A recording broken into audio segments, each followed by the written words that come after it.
gathering to mark the second anniversary of the Hamas-led attack. Let them go and do what they have to do. Actually, I still talk to my sister. Your Honor, wala po. So safe ka. Safe ka na. Kasi may mga involved pong senador dito.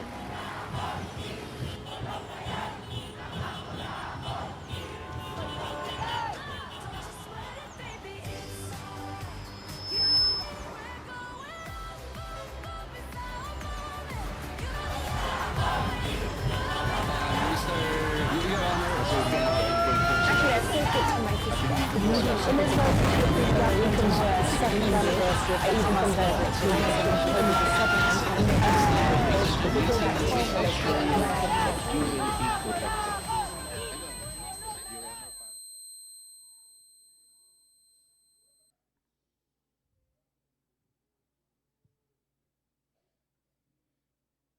Kadiliman ang kakampi sa bawat oras, araw na ako'y naghihintay. Kadiliman ang kakampi sa tuwing ang sarili hindi mahanap. Kapag ang gulo ng paligid ay nais ng takasan, hindi mapakali sa dami ng nangyayari.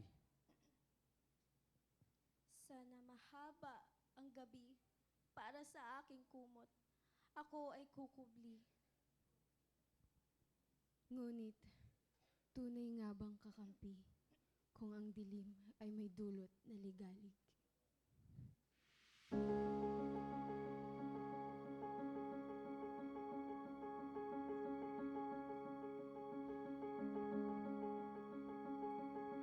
Ang buwan ay mapapalitan ng araw. Kasabay ang init na hindi matakasan. Hanggang ang bawat sulok ng aking kwarto ay maabot ang iyong banaan. Maging kulimlim man ang umaga, may sinag pa rin nakasama. At sa pagbabalik ng buwan, kahit hindi man ito manalangin, nandiyan naman ang mga tala, kahit gaano kadilim.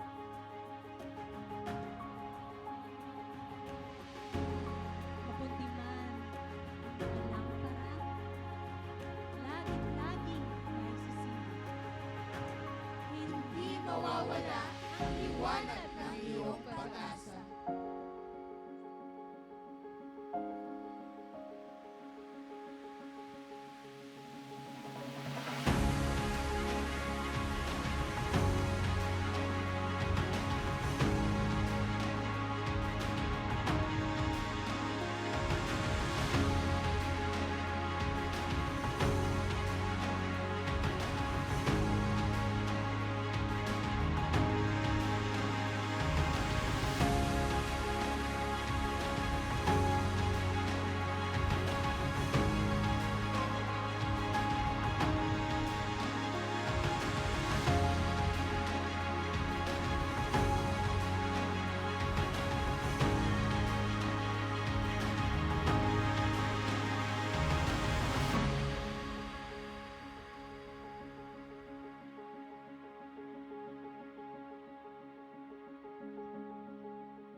pag-ibig.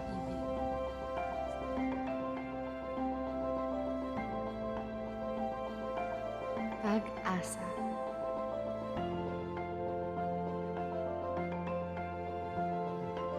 Kapayapaan.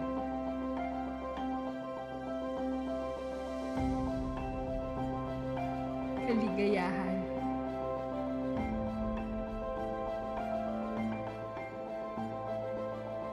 Kasaganahan. Biyaya. Himala.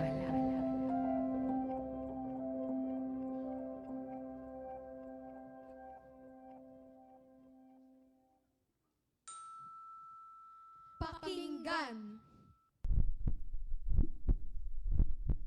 Ang pintig ng bawat pusong nag-aalala, nagtatanong, paano na?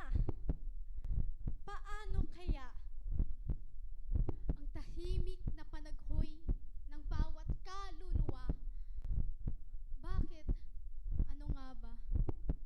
Ang himig ng buhay ay tila sintonado. Ang tiklada sa sariling sip. Saan ang punta?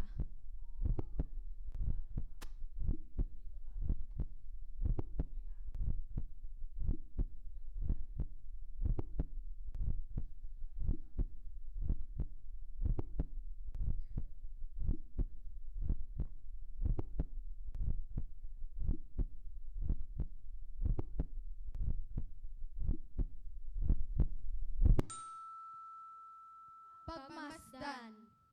May dilim sa kapaligiran na pilit bumabalot sa buong sangkatauhan. Ako lang ba? Nasaan ka? Ang nasasambit mga katanungan. Ngunit may dilim na sa tiyak mo. Nang bukang liwayway ay nagbibigay pa. Liwanag na marahang nagpapakilala sa pag-asang may biyayang lahat.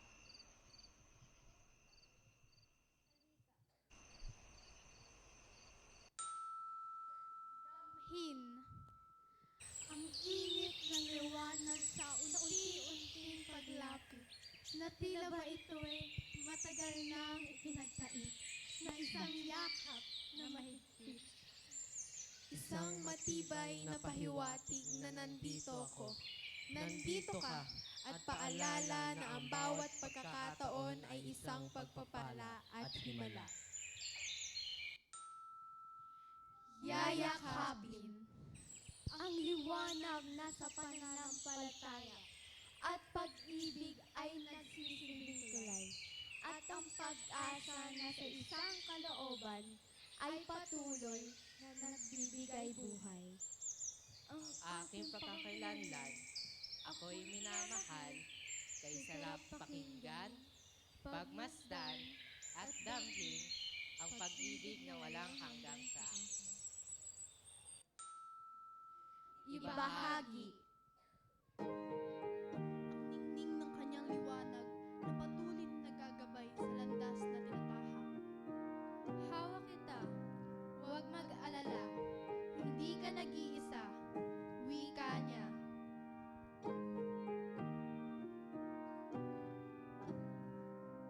Sama-sama tayo huminga. Pinapalalim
heart is dying. You will be my light, yeah, yeah, yeah. You're the way when my feet can't find it. You're the truth when my head is lying. You're the life when my heart is dying. You will be my light, my light. You will be my light, my light. You will be my light when the sun don't shine. Telling me everything's gonna be alright, alright, alright. You will be my light, yeah, yeah, yeah.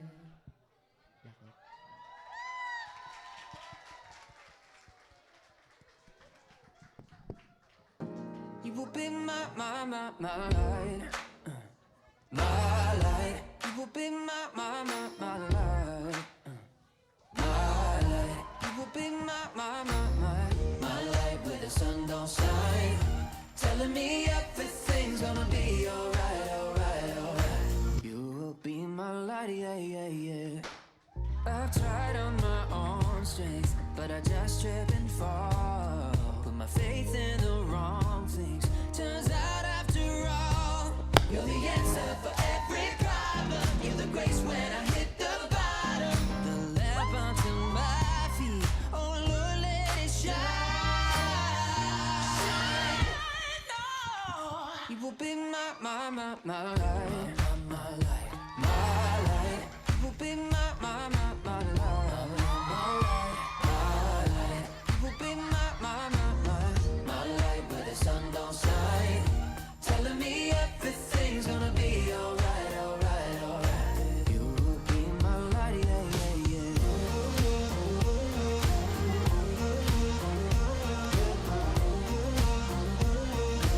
You will be my light, yeah, yeah, yeah. You're the way when my feet can't find it. You're the truth when my head is lying. You're the life when my heart is dying. Congratulations. You will be my light, yeah, yeah, yeah. Wait, English. Sinulat ko. I wrote something because so I could say it in English. I prepared it in English beforehand. Okay, thank you everybody. I hope you all enjoy this special presentation. It might be short, but hopefully you enjoyed it. But beyond the people on stage, I would also like to recognize the people who worked tirelessly behind the scenes. To our writers who wrote the poems, Pastor Christine Marasigan, where is she? And Ate Hannah Villanueva, where is she? So, they wrote it in Filipino, so if you want an English translation, these are the people that you have to go to. Okay, and thank you for lending your beautiful words to us. And to the rest of our talented core team, Monique de la Sierra, Mariela Espinar, Bautista, sorry. Zailene Tavon, Caroline Operario, somewhere out there. And of course to our financial manager, we cannot do this without her, Pastor Nitz Morales, for always saying yes. For always saying yes. To our tech team, MC Marasigan, Joshua Marasigan, Kuya James Diaz, Kuya Rafi de la Sierra, our technicians and our handyman, Kuya Rex Pindao, and Kuya Ramil Harcia. And for making our meals and making sure we don't go hungry and always practice, where are we? For making our meals and making sure we're always nourished and full, thank you so much Kuya Mark and Ate Len Morales. To our stage hand, Anya Aquino, thank you so much. Where is she? And to our leaders, Ate Ruthie and Kuya Joey, thank you so much. Thank you so much for pushing us to our growth edge. We have grown. Thank you so much for pushing us to our growth edge. And for all the parents of these kids, thank you for your relentless support. For those who prayed for us, thank you so much. And I just want to share, I was really blessed by what Pastor Chong shared earlier. I wrote this last night, but like what you shared amplified it. I hope this little presentation inspired all of you to sing, to dance, and and to write and to paint, whatever, practice art, because inside of us there are parts in our soul. Because sometimes there are places in our souls that only art can reach. And as Pastor Chong shared earlier, there are dark parts in our souls that sometimes only art can reach. And as we continue singing, as we continue dancing, as we continue practicing art, hopefully may we be able to let the light enter those places and eventually allow the very first artist to ever exist, our creator, to meet us there. Thank you so much, everybody. Congratulations, guys!